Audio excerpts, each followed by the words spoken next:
Сиз жаңы болсо 1 жылдан ашып калды келиңизге. Келген ушул жетекчи болуп келгенден бери жеке өзүңүз эмнелерди ишке ашыра алдыңыз? Кандай пландарды койдуңуз эле, эмнелер жүзөгө ашып жатат? Мен келгенден бери, мен келгенде билесиз, бул пандемия, ковид оорусу күчөп турганда келгенбиз. Негизинен эле бир 4-5 ай ушул ковид менен күрөшүп калдык. Негизинен мен келгенде эле ушул элди жумуш менен камсыз кылуу, өндүрүш ишканаларын токтоп калгандарын жандандырып, жаңы өндүрүштөрдү ачайын деген план менен келгем.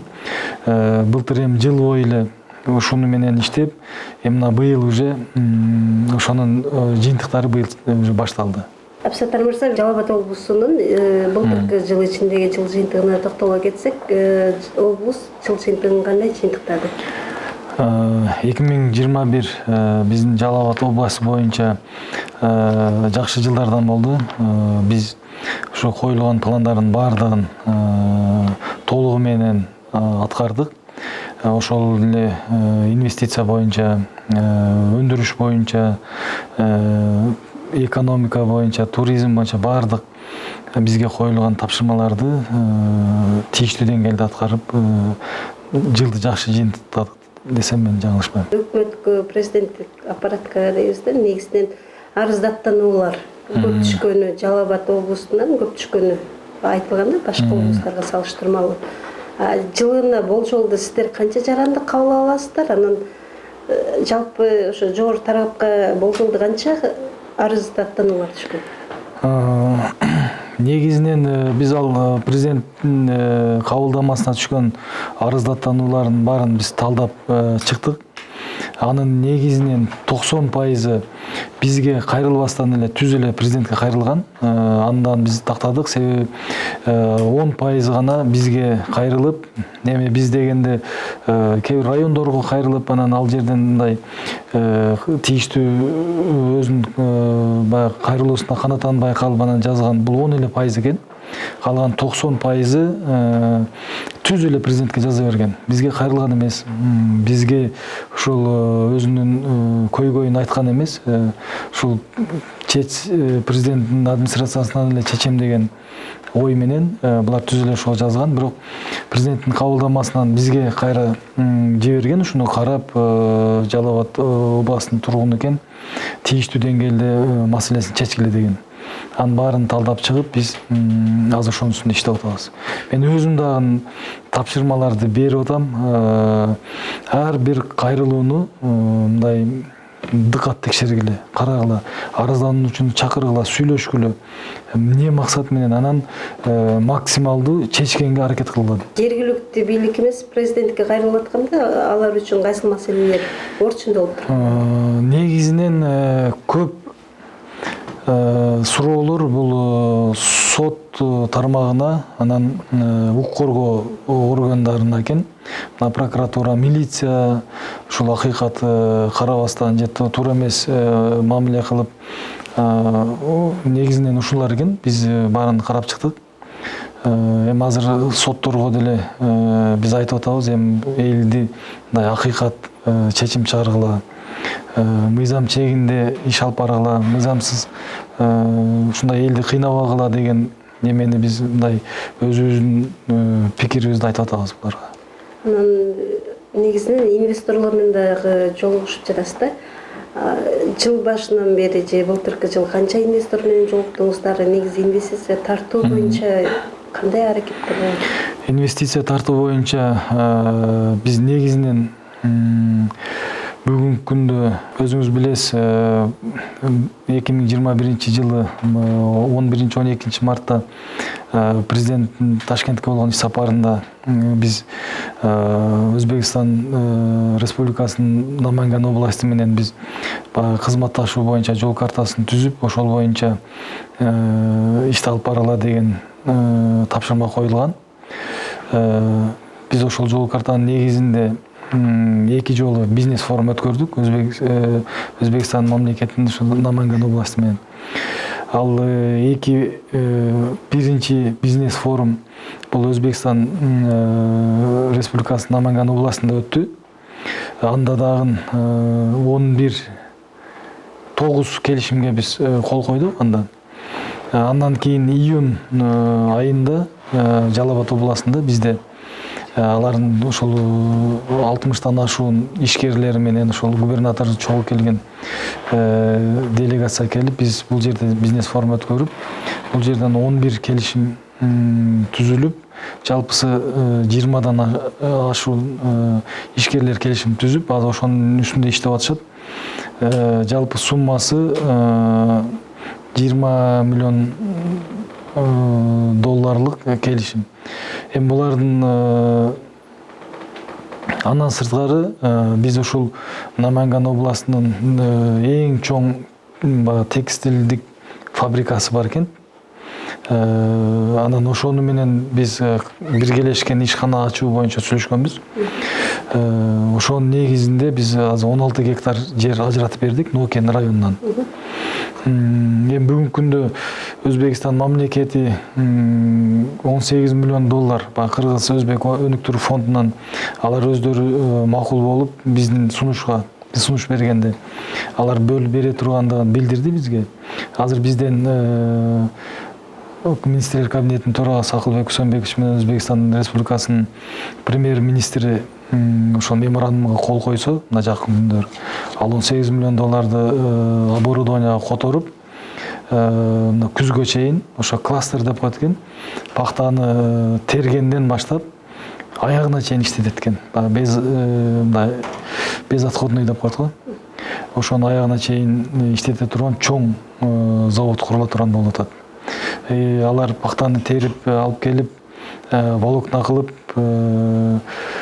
жип кылып, кездемеден ушундай товар кылып туруп анан экспорт эткен бар. Анын сөзүңүзгө ылайык Алабукада ушул эки мамлекеттин кызматташтыгы бекемдөө үчүн деп айтсак деле болот да. Логистикалык борбор курулуп атат. Ал канча пайыз бүтүп калды? Бул дагы ошол жол картанын ичинде бар. Логистикалык борбор куруу боюнча бул дагы ошол Өзбекстан мамлекети менен биргелешкен ишкана болот. Бүгүнкү күндө 20 гектар жер ажыратылып, документтердин баарын толук бүтүп, курулуш иштери 30% бүтүп калды. Бизге берген маалымат боюнча бир 4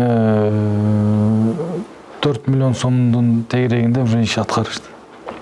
Качан бүтүп калат? Бул негизинен 3 этапка бөлүп курула турган борбор. Бүгүнкү күндө биринчи этабы бүтүп калды. Биринчи этабында булар мындай торговый центр гана курабыз деген, азыр ушу торговый центрлер бүтүп калды. Экинчи этабында булар баягы этти кайра иштетип сатуу боюнча, анан терини иштетүү боюнча завод курабыз деген. Бул ушул быйылкы жылдын күздөн баштап ишке ашырабыз деп атат булар.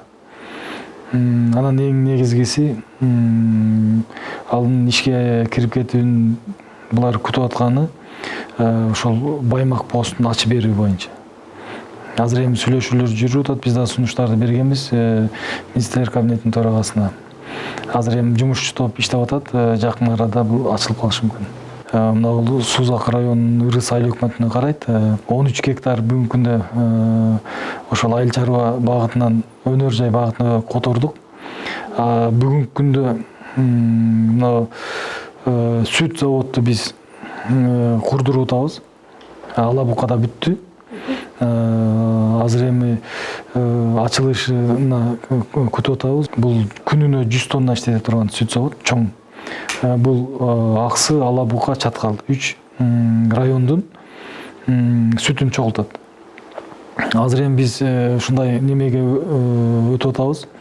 Элдерди ушул сүт багытындагы уйларды алып, сүтүңөрдү, сүтүн сатып, тиричилик кылалы, күнүмдүк ошол баягы турмуш тиричиликке жарай турган акчаңар чыгып калат деген ушундай саясат жүргүзүп атабыз. Бүгүнкү күндө Алабука менен сүйлөшүп, Алабуканын баягы рекультивационный счету бар. Баягы кен байлык түгөнгөндө ошол шоттон алынып рекультивация боло турган. Ошону азырынча андай необходимость жок болгон үчүн аны эл пайдалансын деп, азыр банк аркылуу ушундай бир сүт багытындагы уйларды алып берүү боюнча кредит катары берели деп атабыз элге. 70 миллион сом акча чогулган экен. Азыр банк менен сүйлөшүп банкка которуп берилди. Андан экинчиси азыр ушунда Сузак районунун Ырыс айыл өкмөтүнө курулуп атат. Майга Кудай буйрса бүтүп ишке берем деп атат. Май айына. Андан сырткары мына Катар мамлекети менен сүйлөшүп аттык эле. Логистикалык борбор, анан 2 кайра иштетүүчү завод. Алар да мына быйыл баштады. Булар августка бүтөбүз деп атат. Жерин бердик. Булар азыр жерин тегиздөө иштерин жүргүзүп бүтүп калды. Жакында Кудай буйрса мына капсуласын салабыз бар. Алардан ошо логистикалык борбор, анан 2 завод. Бул бири баягы биздин мөмө жемишти катырып, упаковка кылып, анан экспортко чыгарышат экен. Экинчиси ошол эле биздин мөмө жемиштен, алмадан, өрүк, ушундай бүт мөмө жемиштерден конфет чыгара турган. Конфет чыгарып, булар эми биздин баягындай экологиялык таза ушундай бир немен бренд кылып туруп анан чыгаралы деп атат. Ушун биздин Жалал Абадтын мөмө жемиштерин булар экспертизаны өткөзүп, ошо туура келет экен. Ушундай бир экологически таза деген бир конфет чыгарып экспорттойбуз деп атат булар. Германия мамлекети менен азыр сүйлөшүүлөр жүрүп, жерди тактап атабыз. Жапай алманы кайра иштетүү боюнча. Булар ушу жапай алманы чогултуп, пюре кылып, Германияга жөнөтөт экен. Азыр биз ошол жерди көрсөтсөк, булар мына Куранбек айыл өкмөтүнөн жер бергиле, алманы көп ушул жакта экен деп сунушун берди. Биз азыр ошол жерди тактап атабыз. Эгер жер табылган болсо, булар дагы августка бүтүрөт ошол завод. Ал жерде уже 100 адам жумуш менен камсыз болот. Өнөр жайтармаган 2 алтын улгучу фабрика ишке кирет деп атпайсызбы? Негизи ушул экологиялык талаптар сакталганбы? Эртең ушул фабрика ишке киргенден эл дагы көчөгө чыкпайбы? Ушул жактарда эмне болот? Экологиялык жактары сөзсүз түрдө биринчи кезекте сакталат. Аны биз өзүбүз көзөмөл жүргүзөбүз. Буга чейин 2 чоң баягы эксперттер корутундуларын чыгарып кетти. Бул баягы экология кызматкерлеринин биздин ушундай көзөмөлүбүздө болот. Ар бир ошол жумада же 10 күндө же 1 айда ушундай бир экспертизадан өткөзүп, жыйынтыктарын чыгарып турат. Ал экология сөзсүз түрдө биринчи кезекте каралыш керек. Фабриканы ишке бериши бизге эмне берет да? Эгер фабрика ишке кирген болсо, бүгүнкү күндө бул концентрат алып чыгып кетип аткан болсо, алтынды ушул жерде иштетип, ал жерден алтын өзүнчө бөлүнөт, күмүш өзүнчө, жез өзүнчө. Биз кандай биздин кен байлык чыгып кетип атканын биз ушул жерден билебиз. Ошондо ар кимиси өзүнчө кен байлыгыбыз багы бөлүнүп чыгат. Экинчиси, бюджетке өтө чоң толуктоолор кирет. Азыр мына Эти Бакыр Терексайдын алтын иштетүүчү заводу бүттү. Мына марттын аягында ачылыш болот. Эгер бул ишке кирген болсо, бүгүнкү күндө районго 20 миллион, 30 миллион сом берип аткан болсо, бул 10 эсе көбөйөт да. 10 эсе чоңойот. Ошондо биз ошонун негизинен мына күзгө чейин Чаткал районун дотациядан чыгаралы деп атабыз. Дотациядан бир районду дотациядан чыгарып, ошол республиканын бюджетке мындай независимый өздөрү менен өздөрү өнүгө турган кылып, районду дотациядан чыгаралы деп азыр планды коюп ошону менен иштеп атабыз. Азыр ошол 50% ишке ашып атат. Кудай буйрса күзгө барып Чаткал районун дотациядан чыгарабыз. Ушу Чаткал боюнча сөз кылып калдык да, негизи Терексайда 62 үй бүлөө боюнча бүтүндөй кыргыз эли билет, кызыл зонага кирип калды деп нааразычылык чыгып атышат да. Анын алардын төлөмдөрү кандай болду? 62 үй бүлөнүн канчасына компенсация берип башталды? Көз карандысы багуучулар кандай баалады? Бул боюнча 62 үй боюнча бүгүнкү күндө жери чечилген булардын. Ошол өздөрүнүн ошол эле айылдын четинен баягы кен азыр иштеткен ишканага мындай жолтоо болбой турган жерден трансформация болуп бүгүнкү күндө жерлер бөлүнүп берилди. Андан сырткары компенсация катарында көз карандысыз баалоочулар келип баардык үйдү баалап кеткен. Бирок анын ошо бааланганын үстүнө дагы ошол Эти Бакыр Терексай компаниясы 20% кошуп берип атат. Негизинен эл макул болду. Бүгүнкү күндө 18 жараныбыз акчасын алып, бүгүнкү күндө ошол биз бөлүп берген жерге үй салуу алдында турат. Азыр кичине бир аз суук болгондугуна байланыштуу азыр токтоп турушат. Андан сырткары бир 5-6 эле адам каршы болуп турат бүгүнкү күндө. Калганын баардыгы макул болуп чыгабыз деп мындай даяр эле турушат. Региондорду өнүктүрүүнүн фондун түзүүнчө былтыр өкмөт дагы иштеп чыкты дегенде да. Анан негизи бизде райондордо буга чейин сөз болду. Ала Бука районунда өнүктүрүү фонду облуска биздин акча каражатыбыз кетип калып атат деген сыяктуу дагы пикирлерин айтты да. Негизинен ушу өнүктүрүү фонду райондордо кандай болуп атат? Өнүктүрүү фонддору райондордо түзүлдү. Бүгүнкү күндө мамлекеттен ошол республикалык бюджеттен ар бир районго 30 миллионго чейин жетет деди, элдин санына карап туруп. Бул эми 30 миллионду жылдын башында эле берип койбой турган сумма бул. Бул этап менен бөлүп берет. Жалпысы жыл ичинде ушул 20 миллиондон 30 миллионго чейин акча каралат райондорго. Ар бир районго. Бүгүнкү күндө 500 миң сомдон түштү. Бул жазгы талаа иштерин мындай жогорку деңгээлде өткөрүү үчүн кошумча катары 500 миңден ар бир районго которуп берди. Облустук өнүктүрүү фонду бүгүнкү күндө иштеп атат. Биз ал жерде жоолор жаңыланды. Жанагы 30% соц объектиге берилсин, 20%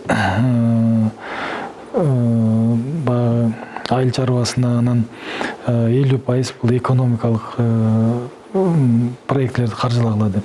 Азыр ошонун үстүндө иштеп атабыз. Эми мыйзамдар өзгөрдү. Мурун 50% областка, 30% 50 тоннадан ашкан деген мыйзам азыр 50 тонна деген жокко чыгарды.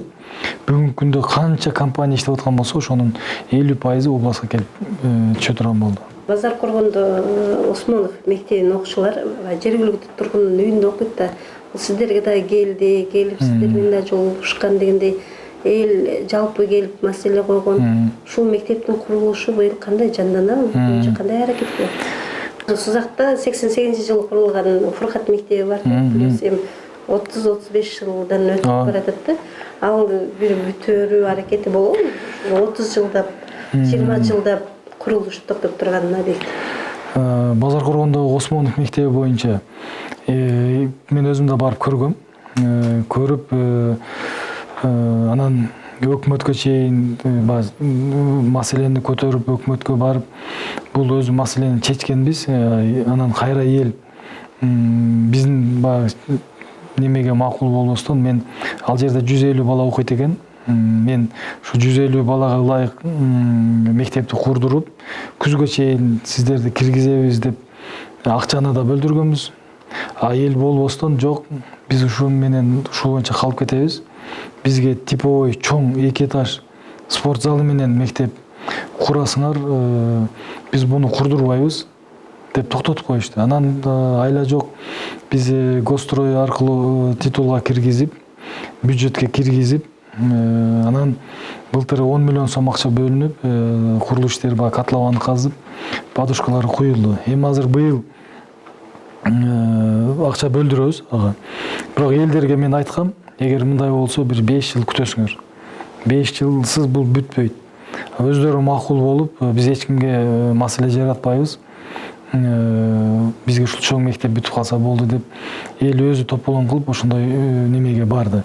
Эгер макул болгондо биз заманбап түзөлүү окуучуга ылайык ошол окуу былтыр эле сентябрга чейин бүтүрүп киргизип коймокпуз. Ал эми Ырыс айыл өкмөтүндөгү Фуркат мектеби боюнча туура 30 жылдан бери курулушу бүтпөй келет. Мындайча айтканда 80% бүтүп калган. Аны мен быйыл киргиздим бюджетке. Акчасы каралат, быйыл күзгө чейин аны ишке беребиз Кудай буйрса. Облустук өнүктүрүү боюнча алдыда кандай ири долбоорлор бар? Жалпы облустук боюнча. Облустук өнүктүрүү боюнча бизде негизинен ушул өндүрүштү жандантып, элди жумуш орду менен камсыз кыла алып атабыз. Андан сырткары мына ири долбоорлордун бири бул биздин шаардын ичинде турган түрмөкананы сыртка чыгаруу боюнча иш жүрүп атат. Бүгүнкү күндө акча маселеси чечилди түрмөкананы жылдыруу боюнча. Азыр биз 2 жерди сунуштап бердик. Бири бул Аксы районундагы Кызылжар айылынан жерди 8,5 гектар жерди биз трансформация кылып буларга токтомдорду чыгарып бердик. Булар эми азыр проектин түзүп, андан сырткары булар сурангандан Базар Коргондон Бешик Жон айыл өкмөтүнөн дагы 8,5 гектар азыр трансформацияга бердик. Минсельхозго кетти. Булар ошо Базар Коргонго курганга кызыктар болуп атат. Себеби мына шаарга жакын, баягы булардын үйү бул жерге курулуп калбадыбы? Жумушчулардын, ГСИнин жумушчуларынын ошого жакын болот экен деп биз ага дагы макул болуп, азыр Минсельхозго бердик. Трансформация болсо, булар проектин ошол жерге түзүп, Кудай буйрса, жылдын аягына чейин түрмөкананы сыртка чыгара алып атабыз. Андан сырткары аэропорт боюнча, аэропортудан сыртка чыгаруу, эл аралык аэропорт кылуу боюнча иштеп атабыз. Мен кече Турциядан келген инвесторлор менен сүйлөштүм. Жерди көрдү булар. Кызыктар болуп атат. Ушуну биз курсак болот экен. Азыр булар Турцияга кетишти. Өздөрүнүн жетекчилери менен сүйлөшүп, аэропортту куруу боюнча. Анан биз буларга айттык, өзүңөр акчаңарга курасыңар. Биз сиздерге 20 жылбы, 25 жылбы беребиз. Өзүңөр иштетесиңер, пайдасын өзүңөр табасыңар. 25 жылдан кийин анан Кыргызстан өзү иштетип кала берет. Кайсыл жерден? Көгарттан азыр 200 гектар жерди ажыратып биз көрсөттүк. Буларга жакты жер.